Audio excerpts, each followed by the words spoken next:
Hi friends, welcome to our YouTube channel.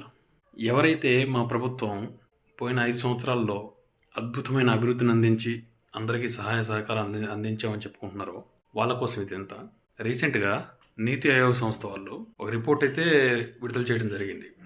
ఆ report చదివితే ఎవరికైనా కానీ వీళ్ళు ఏం చేశారో తెలిసిపోతుంది. మనం వీళ్ళ మీద బురద చల్లాల్సిన అవసరం లేదు. వీళ్ళు ఇది చేశారు, అది చేశారని. వాళ్ళు చెప్పింది మనం నమ్మాల్సిన అవసరం లేదు.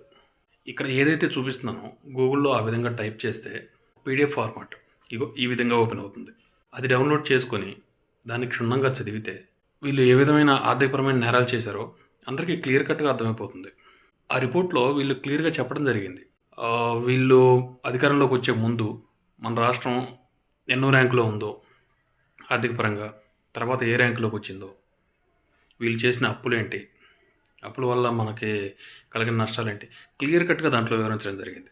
ఒకసారి మీరు కూడా ఈ విధంగా డౌన్లోడ్ చేసుకొని ఆ పీడిఎఫ్ ఫార్మాట్ని చదవవలసిందిగా కోరుతున్నాం.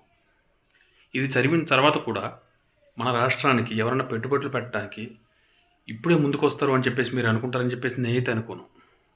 ఎందుకంటే చదువుకున్న వాళ్ళు ఎవరైనా కానీ ఈ రిపోర్ట్ చదివిన తర్వాత ఎవరు కూడా ఒకేసారి ఒక నిర్ణయం తీసుకోరు.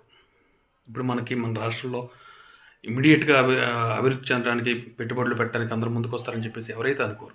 ఒకసారి చూడండి, ఈ రిపోర్ట్ చదివి మీరు ఒక కంక్లూజన్కి రండి. ఇప్పుడు ఇదేదో మనం చెప్పిన రిపోర్ట్ కాదు, ఎవరు చెప్పింది కాదు, నీతి ఆయోగ సంస్థ వాళ్ళు మనం తయారు చేసి పెట్టిన రిపోర్ట్ అయితే కాదు. ఇది చదువుకున్న తర్వాత ఒక కంక్లూజన్కి అయితే రండి. ఇది చూసిన తర్వాత మీకే తెలుస్తుంది ఇప్పుడు మన రాష్ట్రం ఎంత డేంజర్ పొజిషన్లో ఉంది అనేది. దీని నుంచి మనం బయటపడాలి అంటే ఖచ్చితంగా 2-3 సంవత్సరాలు ఈజీగా పడుతుంది. ఇంకా ఎక్కువ కూడా పట్టచ్చు.